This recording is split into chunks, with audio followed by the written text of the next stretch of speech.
Morning student. Class 11th व्यावसायिक अध्ययन में हमारा चैप्टर चल रहा था व्यावसायिक सेवाएं। व्यावसायिक सेवाओं के अंदर हमने जानने का प्रयास किया था कि सेवाएं क्या होती है, सेवाओं और वस्तुओं में क्या अंतर होता है।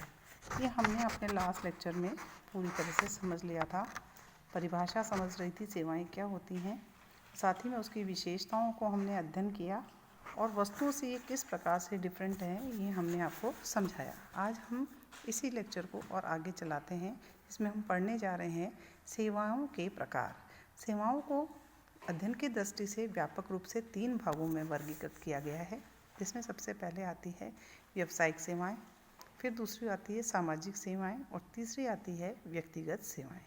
तो आज हम पढ़ने जा रहे हैं इन सेवाओं के प्रकार में सबसे पहले व्यावसायिक सेवाएं। आप सभी व्यावसायिक अध्ययन कर रहे हैं। व्यवसाय को चलाने के लिए हमें पता है कि वस्तुओं का क्रय विक्रय किया जाता है, सेवाओं का क्रय विक्रय किया जाता है और इन सब क्रियाओं का संचालन करने के लिए जो भी आर्थिक क्रियाएं हैं जिसमें हम लाभ कमाने के लिए जो क्रिया करते हैं, तो ऐसी व्यावसायिक सेवाओं, ऐसे व्यावसायिक उद्देश्यों की प्राप्ति के लिए जो हम संचालन करते हैं अपने उद्यम का, अपनी व्यावसायिक गतिविधियों का, उनको पूरी तरह से संचालित करने के लिए जो हमारा सहयोग करती हैं उन्हें हम व्यावसायिक सेवाएं कहते हैं। जैसे कि आपको पैसे की आवश्यकता है तो बैंकिंग सेवाएं लेते हैं, आपको सुरक्षा की सेवाओं की आवश्यकता है तो हम बीमा करवाते हैं, आपको माल को यहाँ से वहाँ भेजना है तो परिवहन सेवाओं का हम प्राप्त करते हैं, तो हमें समय पर माल की आपूर्ति होती रहे उसके लिए हम स्टोरेज करते हैं, भंडारण। ग्राहकों से कम्युनिकेट करने के लिए हम संप्रेषण की, संचार की सेवाओं का प्रयोग करते हैं। तो ये सभी सहायक सेवाएं जो कि व्यापार, और मैंने व्यापार की सहायक क्रियाओं में आपको पढ़ाई थी, ये मुख्य तौर पर व्यावसायिक सेवाओं के अंतर्गत रखी जाती हैं। दूसरा होता है सामाजिक सेवाएं। ये सेवाएं ऐसी होती है जब कोई व्यक्ति विशेष या कोई संस्था, कोई संगठन अपने सामाजिक उद्देश्यों की प्राप्ति स्वेच्छा से कार्य करना चाहता है, कुछ सेवाएं प्रदान करना चाहता है जिसका कोई भी उद्देश्य हो सकता है। लाइक जैसे कि आप समाज के गरीब वर्गों की सहायता पहुंचाना चाहते हैं, चाहे आप बच्चों को जो अशिक्षित हैं या किसी कारण से अशिक्षित रह जाते हैं उन्हें आप पढ़ाना चाहते हैं, कच्ची बस्तियां हैं जहाँ पर आपको शौचालय की व्यवस्था नहीं है या साफ़ सफाई नहीं है, पेयजल की है या और अन्य तरीके की वहाँ समस्याएं, उसे दूर करना चाहते हैं, तो इनमें से कोई भी उद्देश्य आपके लिए हो सकता है जिसके लिए आप ये सेवाएं दूसरों को प्रदान करते हैं।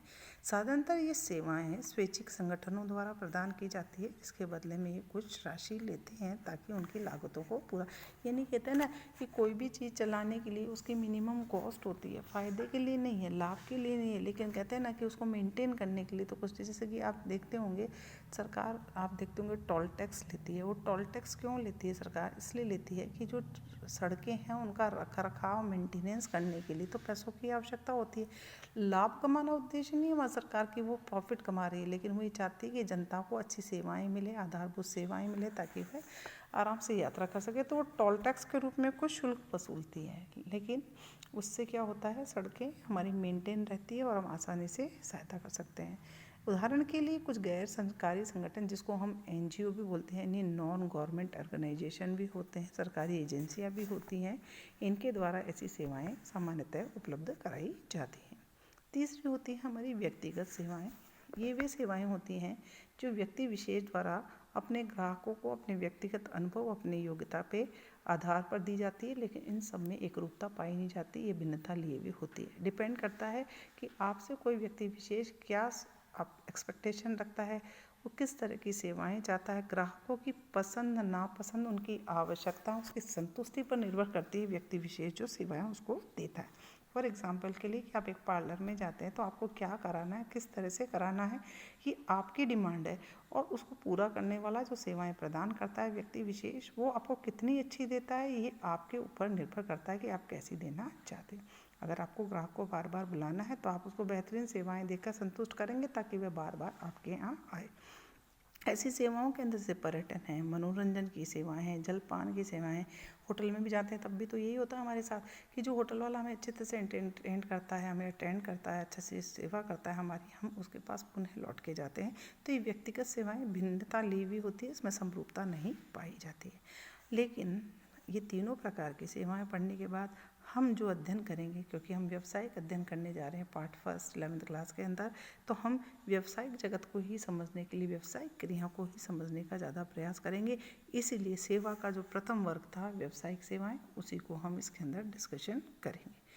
नीचे एक बॉक्स में आपको अर्थव्यवस्था के क्षेत्र में भारत का सकल घरेलू उत्पाद, यहाँ पर एक एग्जाम्पल दिया गया है। बताया गया कि भारत की अर्थव्यवस्था के अंदर 3 महत्वपूर्ण क्षेत्र सम्मिलित किए गए हैं। पहला आता है कृषि और संवर्गी, दूसरा आता है औद्योगिक, तीसरा आता है सेवाएं।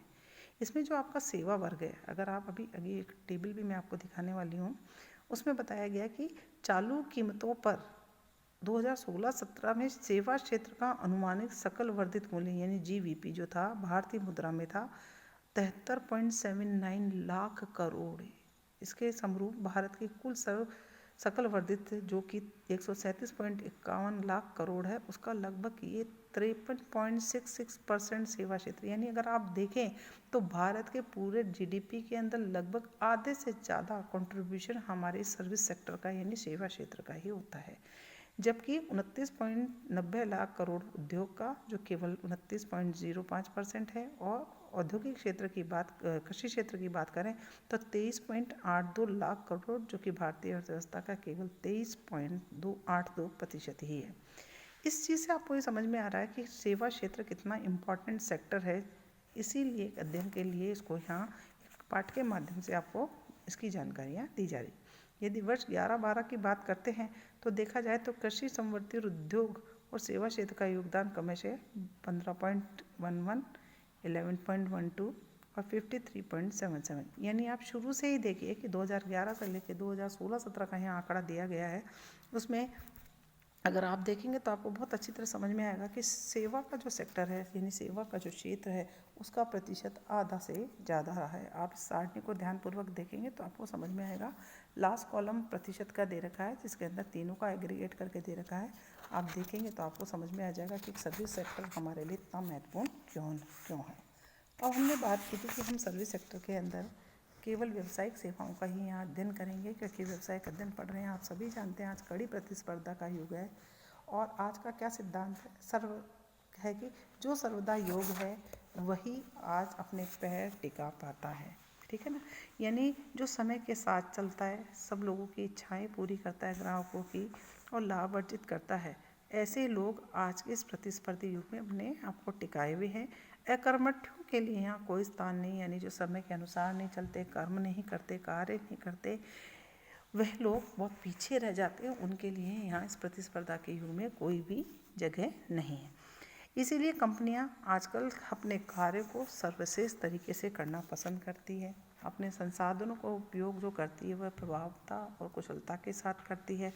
आज व्यावसायिक इकाइयाँ पेशेवर व्यावसायिक इकाइयों की सेवाओं पर अधिक निर्भर है, यानी जो कुछ करना है विशिष्टता के साथ करना है ताकि लागतों को न्यूनतम बनाया जा सके और सर्वश्रेष्ठ किस्म की वस्तुएं उत्पादित की जा सके, जिसके परिणाम स्वरूप वे आज के इस प्रतिस्पर्धी युग में दूसरे से कंपटीशन कर सके।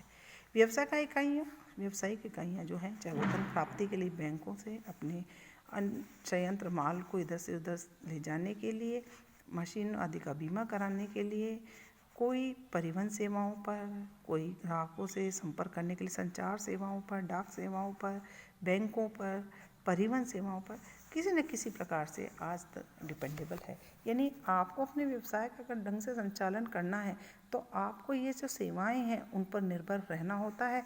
आज के इस वैश्विक युग के अंदर भारत तेज़ी से बदल रहे सेवा युग में अब प्रवेश कर चुका है। आप सभी जानते हैं भारत एक बहुत जनसंख्या वाला राष्ट्र है, जहाँ पर मानव संसाधन के रूप में बहुत ज़्यादा अधिक जनसंख्या पाई जाती है। और यही कारण है कि हमारे विदेशी जो हैं आज विशेषता के लिए चार्टेड अकाउंटेंट हो, डॉक्टर्स हो, इंजीनियर्स हो, चाहे कार्य करने वाले श्रमिक वर्ग हो, उनकी अपार संभावनाएं यहाँ दिखती है। और इसी कारण वह अपने कार्यों को सेवा सेक्टर के रूप में भारत के लोगों पर डिपेंड होने लगे और अपने व्यावसायिक सेवाओं के लिए भारत को हायर करने लगे हैं और अपने सेवाओं को भारत के द्वारा करवाते हैं।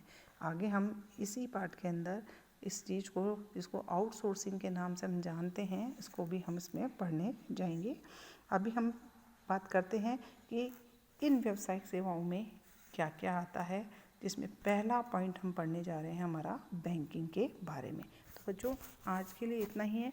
हम अगले एक चैप्टर में अपना बैंकिंग सेवा सेक्टर जो है उसको हम शुरू करेंगे। Thank you.